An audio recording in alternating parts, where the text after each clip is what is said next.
Hello and welcome to SPMIS Academy. Today we'll analyze important newspaper articles of 14th October 2023. Please note you can download the PDF version of today's newspaper analysis by clicking the link given in the comment section. This is the list of the topics that we will be covering from today's newspaper. First article is about biohydrogen. This topic is important from our syllabus GS paper 3 Indian economy point of view. तो biohydrogen का importance समझने के लिए पहले थोड़ा सा green hydrogen revise कर लेते हैं। पिछले मंथ भी मैंने आपको ग्रीन हाइड्रोजन बताया था कि वो हाइड्रोजन जो इन्वायरमेंट फ्रेंडली प्रोसेसेस से प्रोड्यूस होते हैं उनको हम लोग कहते हैं ग्रीन हाइड्रोजन। देखिए हाइड्रोजन प्रोड्यूस करने के कई सारे तरीके हो सकते हैं। नेचुरल गैस यानी कि CH4, उससे भी हम लोग हाइड्रोजन को प्रोड्यूस कर सकते हैं, but that hydrogen is not environment friendly because that leads to release of carbon dioxide in the atmosphere. Similarly the same process में if the carbon dioxide that is released is stored underground then that also is not very environment friendly। इसलिए इस तरह के hydrogen को हम लोग grey hydrogen या blue hydrogen कहते हैं। But if we produce hydrogen through electrolysis process, जिसमें वाटर H2O को हम लोग इलेक्ट्रिसिटी की मदद से ब्रेक डाउन करें, हाइड्रोजन को सेपरेट करें, ऑक्सीजन इस प्रोसेस में बाई प्रोडक्ट की तरह जब एटमॉस्फेयर में रिलीज होता है तो ये वाला हाइड्रोजन को कहा जाता है green hydrogen. Specially when the electricity used in this process is taken from some green source like wind energy और सोलर एनर्जी, तो ये हाइड्रोजन फिर ग्रीन हाइड्रोजन कहा जाता है because it is environment friendly hydrogen. मतलब the process has been environment friendly in production of this hydrogen. तो ये तो हो गई बात ग्रीन हाइड्रोजन की। हाइड्रोजन अगर ग्रीन तरीके से इस्तेमाल किया जाए तो it is an important source of clean energy. और क्लीन एनर्जी के जितने हम नए नए सोर्सेज ढूंढेंगे उससे हमारे जो पंचामृत स्ट्रैटेजी है, 5 स्ट्रैटेजीज टुवर्ड्स इन्वायरमेंट या 5 commitment of India towards environment, जिसको हम लोग कहते हैं Panchamrit strategy, that was announced in conference of parties at United Nation conference of climate change at Glasgow. तो पंचामृत स्ट्रैटेजी हमारे प्रधानमंत्री जी ने अनाउंस किया था। उसमें से एक इंपॉर्टेंट स्ट्रैटेजी है to make India net zero by 2070, यानी कि जितना भी ग्रीन हाउस गैस इमिट हम करेंगे उतना हम एब्जॉर्ब भी करेंगे। तो पंचामृत स्ट्रैटेजी को फुलफिल करने के लिए हाइड्रोजन और इसके तरीके के ग्रीन सोर्सेस को हमें और ज्यादा एक्सप्लोर करना होगा। Plus hydrogen is a versatile source of energy. Versatile मतलब इसका मल्टीपल तरीके से इस्तेमाल हो सकता है। It can be used for electricity production, it can be used in commercial और ऑल्सो फॉर मोबिलिटी पर्पस, यानी कि ट्रांसपोर्टेशन में भी हाइड्रोजन का इस्तेमाल हो सकता है। तो given the importance of hydrogen, hydrogen production को प्रमोट करने के लिए हमारे देश में अलग अलग इनिशिएटिव्स लिए गए हैं। For example national hydrogen mission लाया गया है। इसके अंतर्गत टारगेट है कि by 2030 we will be producing about 5 million metric tons of hydrogen which will be approximately 40% of our domestic requirement. तो तब भी हमें इंपोर्ट करने की जरूरत होगी, बट काफी हद तक import of hydrogen will be reduced if the targets of national hydrogen mission is attend. अभी नेशनल हाइड्रोजन मिशन के अंतर्गत कुछ इनिशिएटिव्स हैं। ग्रीन हाइड्रोजन मिशन के अंतर्गत कुछ इनिशिएटिव्स हैं, जैसे कि साइट प्रोग्राम। अभी ग्रीन हाइड्रोजन प्रोड्यूस करने के लिए हमें चाहिए इलेक्ट्रोलाइजर।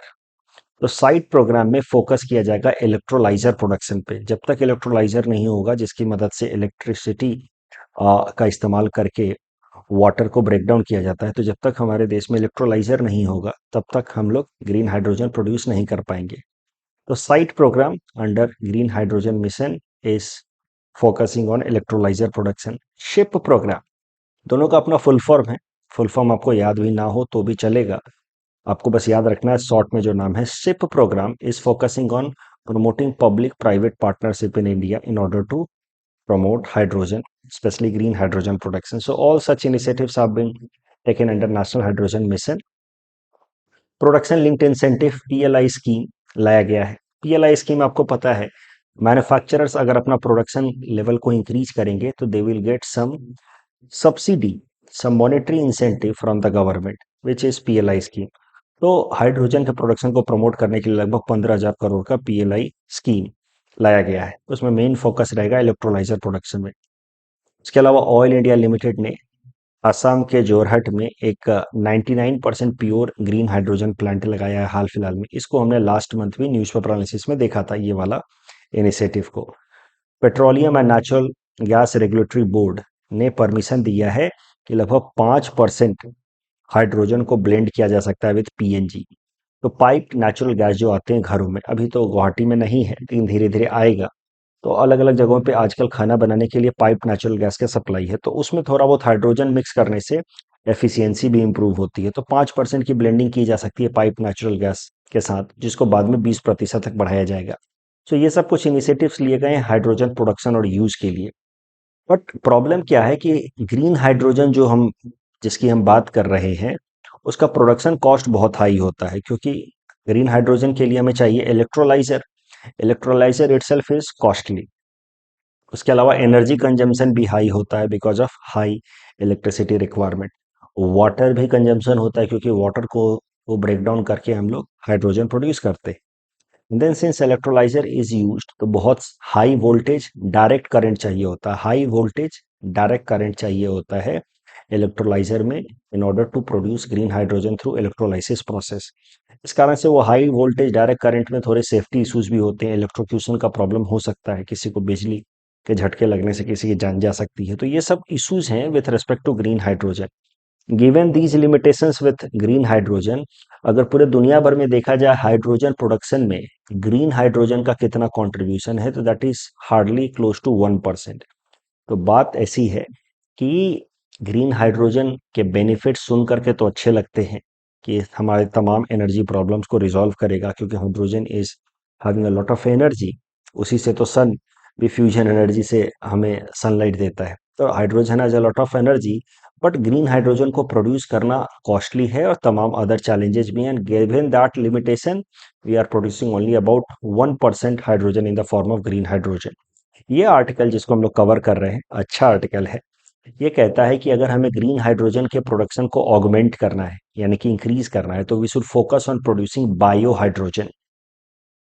बायो हाइड्रोजन कैसे प्रोड्यूस होता है, तो देखिए, गांव में आपने देखा होगा इस तरीके का बायोगैस प्लांट्स। जो भी वेस्टेज होता है, फूड वेस्ट हो गया, लाइव स्टॉक वेस्ट हो गया, क्रॉप वेस्टेज हो गया, क्रॉप रेसिड्यू, इसको ऐसे एक मिक्सिंग टैंक में डाल दिया जाता है। And from that mixing tank it is allowed to go into a digester tank. इस डाइजेस्टर टैंक में स्पेशल तरीके के बैक्टीरियाज होते हैं जिनके पास एन एरोबिक डाइजेशन करने की कैपेसिटी होती है। तो एन एरोबिक डाइजेशन मतलब ऑक्सीजन फ्री एनवायरनमेंट में ब्रेक डाउन करने की capability of this organic compound. तो यहाँ पे जो बैक्टीरियाज ऑक्सीजन फ्री एनवायरनमेंट में ब्रेक डाउन करते हैं ऑर्गेनिक कंपाउंड्स का, तो उस प्रोसेस में रिलीज होता है biogas. Biogas is mixture of methane, carbon dioxide. तो ये बायोगैस जो प्रोड्यूस होता है, उस बायोगैस को, जैसे ये देखिए आपने वेस्ट डाला और फिर डाइजेस्टर से यहाँ पे एनारोबिक डाइजेशन करा करके डाइजेस्टर में आपने बायोगैस प्रोड्यूस किया। इस बायोगैस का फिर मीथेन क्रैकिंग की मदद से, उस बायोगैस में मेनली क्या है, CO2 है और मीथेन है, CH4 है। मीथेन क्रैकिंग मेथड से हम लोग हाइड्रोजन को प्रोड्यूस कर सकते हैं। This hydrogen is still environment friendly, इसमें कोई बहुत ज़्यादा ग्रीन हाउस गैस इमिशन नहीं होगा, स्टिल एनवायरमेंट फ्रेंडली। तो ये हाइड्रोजन को कहा जाएगा बायो हाइड्रोजन। और ये बायो हाइड्रोजन जो है, इसका हम लोग इस्तेमाल कर सकते हैं in order to augment the production of hydrogen in our country. तो benefits of bio hydrogen, it will augment the production of green hydrogen. ठीक है, ग्रीन हाइड्रोजन की प्रॉब्लम्स मैंने आपको बताई कि अच्छी तो कई सारी चीजें हैं। Green hydrogen is in fact the best, उसमें कोई भी इन्वायरमेंट डैमेज नहीं हो रहा है। बायो हाइड्रोजन में तो फिर भी थोड़ा बहुत इन्वायरमेंटल डैमेज होगा, क्योंकि थोड़ा बहुत तो कार्बन इमिशन हो रहा है। But still bio hydrogen is better than other forms of hydrogen and cheaper form of hydrogen production, so it can be helpful in augmenting the overall production of hydrogen in our country. It is environment friendly. Green hydrogen cost effective भी है, unlike green hydrogen. तो green hydrogen काफी महंगा है, उसमें electrolyser and all सब इस्तेमाल होता है, और इसमें कार्बन कैप्चर भी किया जा सकता है, तो ग्रीन हाउस गैस इमिशन को रोकने में मदद भी करेगा। अल्टीमेटली देखिए, ये हम नहीं प्रोड्यूस करते ग्रीन हाइड्रोजन, या इस केस में बायो हाइड्रोजन अगर हम नहीं प्रोड्यूस करते, तो CO2 तो वैसे भी इन्वायरमेंट में जाना ही था, रिलीज होना ही था, या मीथेन तो वैसे भी इन्वायरमेंट में रिलीज होना ही था, क्योंकि आप ये डाइजेशन कराएंगे एनारोबिक डाइजेशन, तो मीथेन तो वैसे भी रिलीज होता ही। आपने इस प्रोसेस में क्या किया, मीथेन, कुछ मीथेन को ब्रेक डाउन कर लिया हाइड्रोजन में और कार्बन में, और ये कार्बन को आपने सेक्वेस्टरेट कर लिया, मतलब एब्जॉर्ब कर लिया, तो this method still remains environment friendly. इस प्रोसेस में जो हाइड्रोजन प्रोड्यूस होगा that would be known as bio hydrogen. Bio इसलिए because some living micro organisms are being used in order to produce this hydrogen, that is why it is known as bio hydrogen. So this, the entire idea of this article, biohydrogen's role in India's green hydrogen pathway was to suggest that green hydrogen is good, important for future requirements of the country, but green hydrogen alone won't be able to fulfill our needs. So we need to augment green hydrogen production with biohydrogen. और ये जो micro organism से related कि micro organism का क्या role हो सकता है एनर्जी प्रोडक्शन में, उससे रिलेटेड यूपीएससी ने इस साल मेंस में क्वेश्चन पूछा था। Discuss several ways in which micro organisms can help in the meeting current fuel shortage. एक क्वेश्चन 10 मार्कर में था, 150 वर्ड्स के लिए था। हिंट्स मैंने नीचे दे रखा है, हिंट्स पढ़ने की इच्छा हो तो पढ़िए, बिना हिंट्स पढ़े भी आप अटेम्प्ट कर सकते हैं, तो बाद में हिंट्स पढ़िए and then you can submit on the portal. यहाँ पे बोर्ड वर्क मैंने दे दिया है ताकि आप अपना हैंड रिटन नोट्स बनाएं, so that it would be helpful in revision. The next article is about Indian Ocean Rim Association, IORA. This topic is important from our syllabus GS paper to international relations point of view. Indian Ocean Rim Association एक grouping है mostly amongst countries that are having coast in Indian Ocean. This grouping was created in 1997. इसके 23 member states हैं। The purpose is कि जो Indian Ocean littoral states हैं जिनका coast है Indian Ocean में, वो आपस में कोलैबोरेशन करेंगे कंट्रीज, ताकि इंडियन ओशन के जो भी बेनिफिट्स हैं वो हम कलेक्टिव तरीके से और पीसफुल तरीके से यूटिलाइज कर पाए। China is not a member of Indian Ocean Rim Association, but China is a dialogue partner, मतलब इनडायरेक्टली लिंक्ड है चाइना भी इंडियन ओशन रिम एसोसिएशन से। इसका सेक्रेटेरिएट है in Cyber City Ebene Mauritius. News में क्यों था इंडियन ओशन रिम एसोसिएशन? क्योंकि इंडियन ओशन रिम एसोसिएशन की 23rd काउंसिल ऑफ मिनिस्टर्स की मीटिंग हुई, जिसको भारत की तरफ से अटेंड किया हमारे external affairs minister S Jaishankar साहब ने। This meeting was hosted by Sri Lanka, who is currently holding chairmanship of Indian Ocean Rim Association. अब इंडियन ओशन रिम एसोसिएशन की बात करेंगे, लेकिन उसके पहले जरा ब्रीफली बात कर लें the significance of Indian ocean.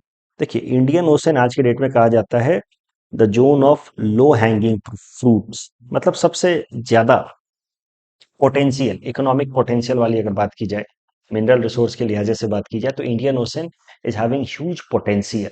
That is what is known as region of low hanging fruits, या दूसरे शब्दों में कई बार इसको कहा जाता है शी ऑफ अपॉर्चुनिटीज, क्योंकि इंडियन ओशन रीजन से काफी सारे इंपॉर्टेंट ट्रेड रूट्स पास करते हैं, सी line of communication. You see, ये रीजन बहुत ज्यादा रिच है एनर्जी रिसोर्सेज के लिए, रेड सी या पर्शियन गल्फ रीजन, तो यहाँ से कई सारे कंट्रीज, इनफैक्ट जापान, ऑस्ट्रेलिया या चाइना का जो ट्रेड है, एनर्जी ट्रेड, यहाँ से फ्लो करता है।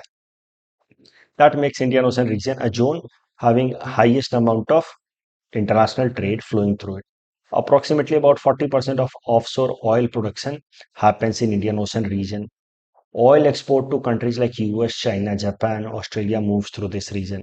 Major sea line of communications move through this region. चला इंडियन ओशन के अंदर जो बीचेस हैं, these बीचेस में जो सैंड है, they are very much rich in critical minerals. For example Indian coast पे, केरला कोस्ट पे अगर आप जाएं तो you will find monazite sand which is rich in important critical minerals. Similarly, quartzite, titanium, zirconium, tin, zinc, etc. are found on the coast of Indian Ocean, which makes Indian Ocean region a zone of opportunities. उसके अलावा Indian Ocean में India इतना बड़ा coast share करता है। India is having largest population in the world and we are having a huge demand. और unlike China, देखिए भारत और चाइना दोनों की पॉपुलेशन लगभग बराबर है आज के डेट में, लेकिन चाइना हमसे 4 गुना या 5 गुना ज्यादा प्रोडक्शन भी करता है, तो उसकी इतनी पॉपुलेशन है, उस हिसाब से डिमांड है, लेकिन उसकी डिमांड बहुत ज्यादा इंटरनली या डोमेस्टिकली फुलफिल हो जाती है। लेकिन हमारा जितना पॉपुलेशन है, जितना डिमांड है, उस हिसाब से हमारा प्रोडक्शन नहीं है, सो इंडिया बहुत कुछ इंपोर्ट भी करता है। That makes India a shining point for other major countries और economies of the world, because they understand कि they have a lot of business possibilities with India. So that is also the reason why Indian Ocean is considered to be the zone of low hanging fruit. Accessibility to Africa also is open through Indian Ocean. And Africa is considered to be the most unutilised continent. सबसे कम इसके resources इस्तेमाल हुए हैं, तो that is why these days the world countries are interested in investment in Africa because of its resources.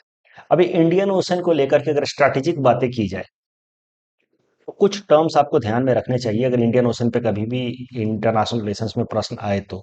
ये सब आप लिख सकते हैं कि लोग इंडिया की एक स्ट्रैटेजिक इंटरेस्ट है इंडियन ओशन में कि keep Indian Ocean as backyard of Indian navy and keep it free from any kind of conflict.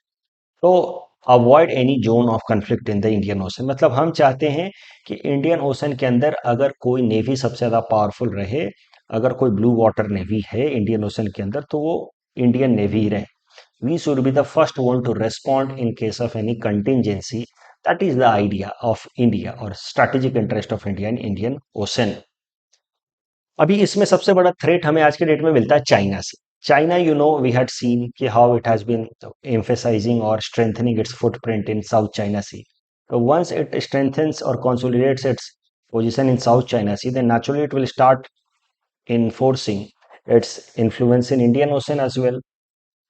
So China anyway is very much pervasive in Indian Ocean through its Belt and Road Initiative and all. आप देख रहे हैं हर जगह, जैसे Indian Ocean Rim association में भी China dialogue partner तो बना ही है। तो China is a main concern और इसी को लेकर के इंडियन ओशन में अगर सबसे बड़ा थ्रेट आज के डेट में है तो वो है चाइना।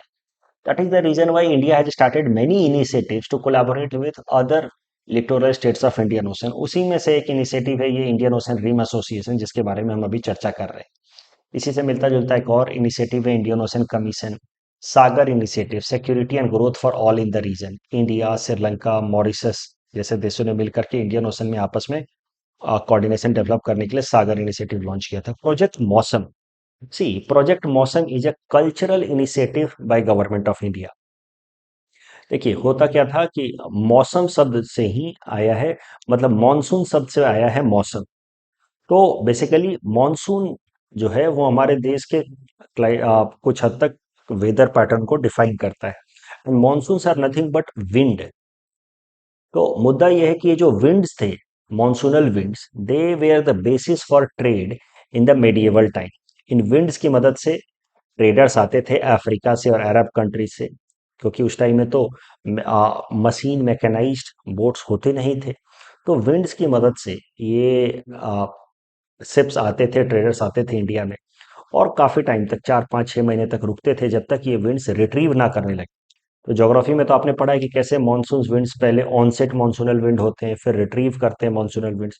तो monsoonal winds played a very important role in bringing the traders to India and that since it took about 5 6 months to reverse itself, तो traders use to stay in India for 5 6 months।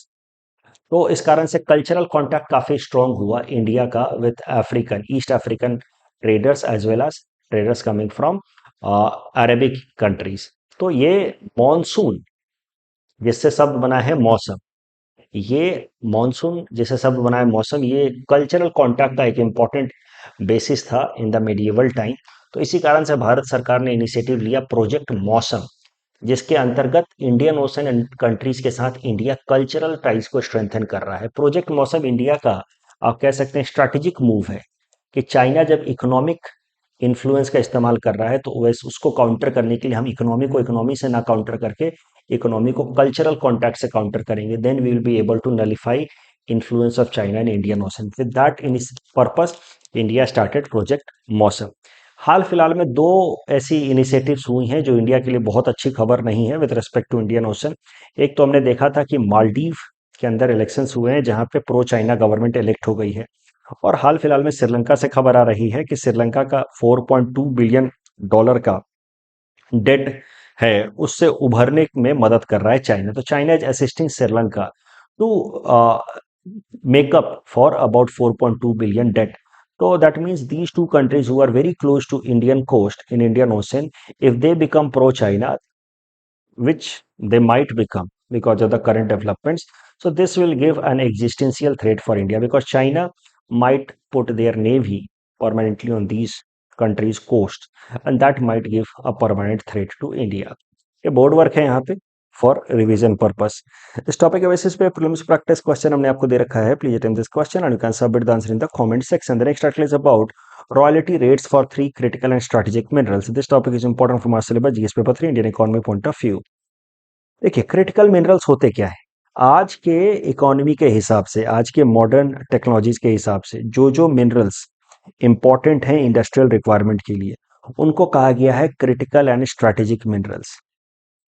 Critical minerals जैसे कि minerals used for information and communication technologies purpose, minerals used for artificial intelligence equipments and technologies, minerals used for clean sources of energy production. तो ये सारे जो minerals हैं आज के date में काफ़ी क्रिटिकल हैं, because these are the emerging technology. जो देश इन टेक्नोलॉजीज को कंट्रोल कर पाएगा या अपने हिसाब से डेवलप कर पाएगा, that country will enjoy strategic advantage over the other countries in the world.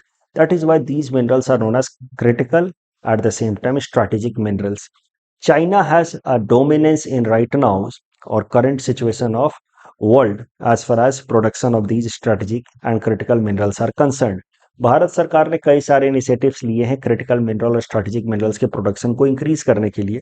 मैंने 1 जुलाई 2023 के न्यूज़पेपर एनालिसिस में वो तमाम इनिशिएटिव्स बताया था, उसको आप जाकर के देख सकते हैं। आज हम लोग एक स्पेसिफिक इनिशिएटिव देख रहे हैं भारत सरकार का for improving investment and production of critical minerals in India.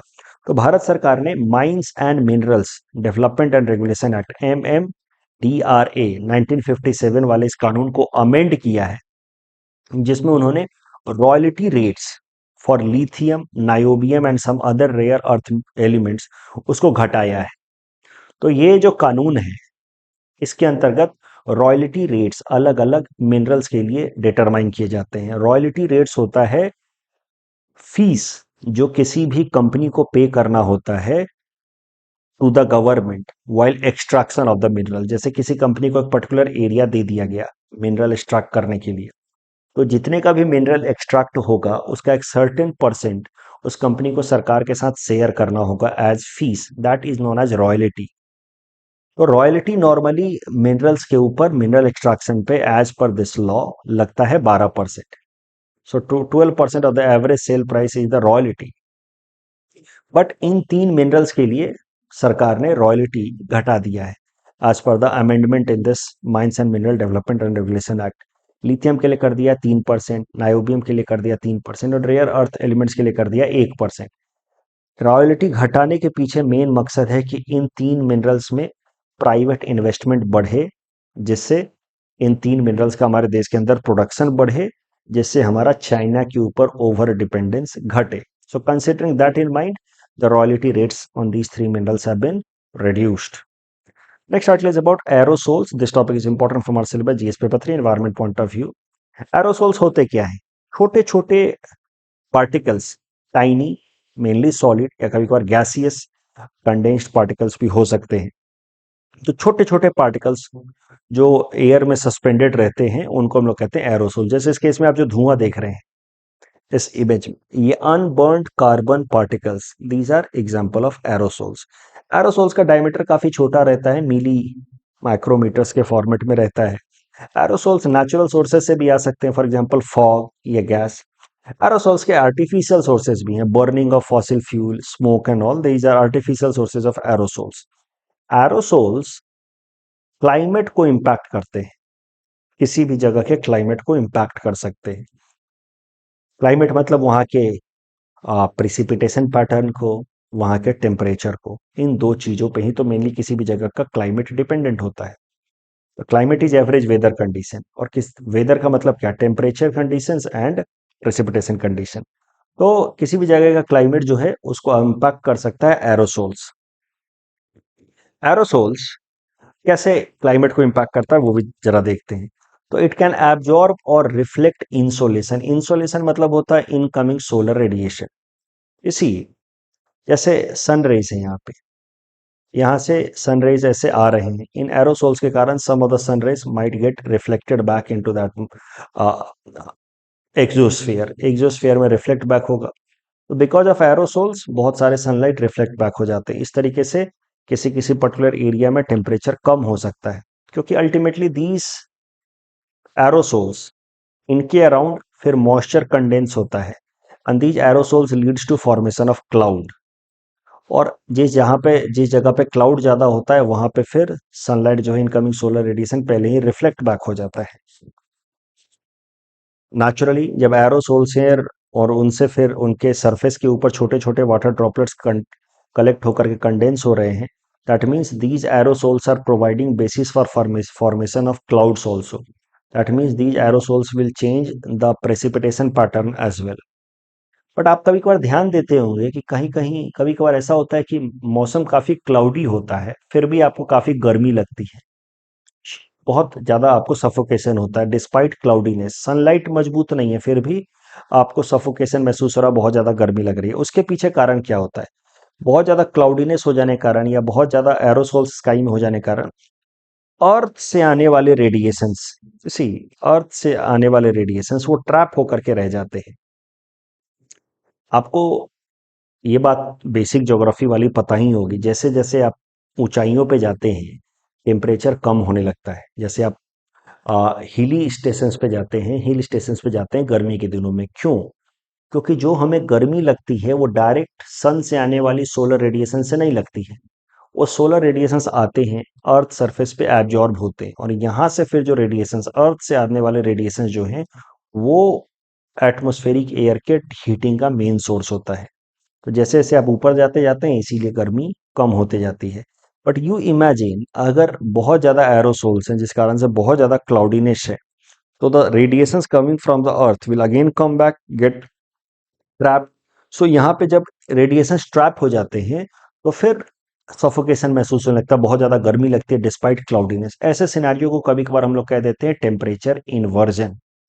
उसके अलावा albedo of the glaciers also do changes. Albedo क्या होता है? एल्बिडो जो किसी भी सरफेस का एल्बिडो जो होता है वो बताता है कि उस सरफेस पे सनरेज गिरने के बाद कितना परसेंट रिफ्लेक्ट हुआ।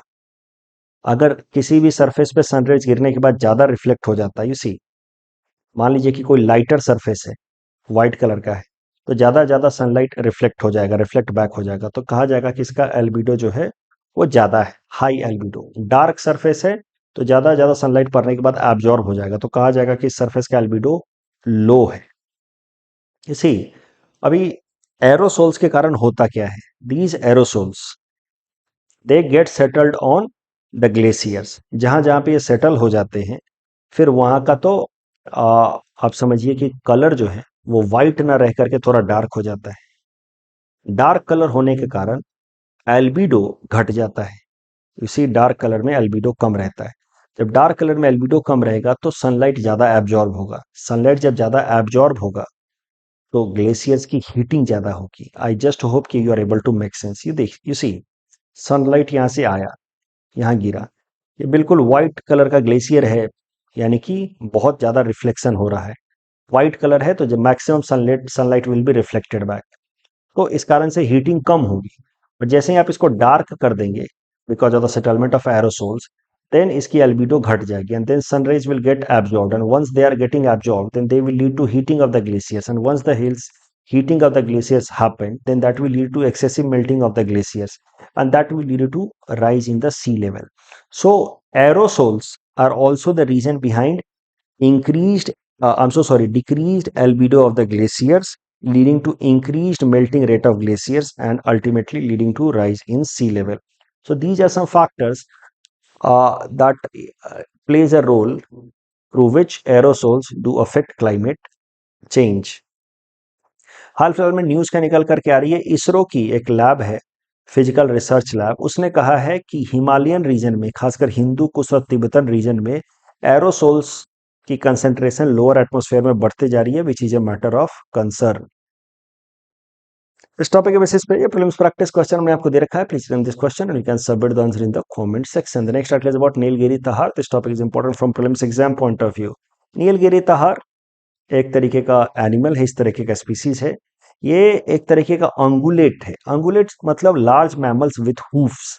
जैसे आप देखते हैं कोई पाँव एनिमल्स के, आप देखते हैं इसमें hoofs. I just hope you understand कि सॉलिड टाइप का उनका बूट होता है और उसमें थोड़े से कट के भी साइंस होते हैं, ठीक है, उनको कहा जाता है नेचुरल हूफ्स। तो ungulates are those large mammals with hoofs. Nilgiri tahr एक अंगुलेट है It is one of the 12 species of ungulates found in India. But South India में पाया जाने वाला ये अकेला अंगुलेट है. It is the only mountain ungulate in South India amongst 12 species found in India. South India में mostly ये Western Ghats में पाया जाता है, केरला तमिलनाडु में. इनफैक्ट तमिलनाडु का तो स्टेट एनिमल भी है. नीलगिरी ताहार तमिलनाडु के कल्चर से काफी इंट्रिकेटली लिंक्ड है. इसका जिक्र आपको तमिल संगम लिटरेचर में भी मिलेगा.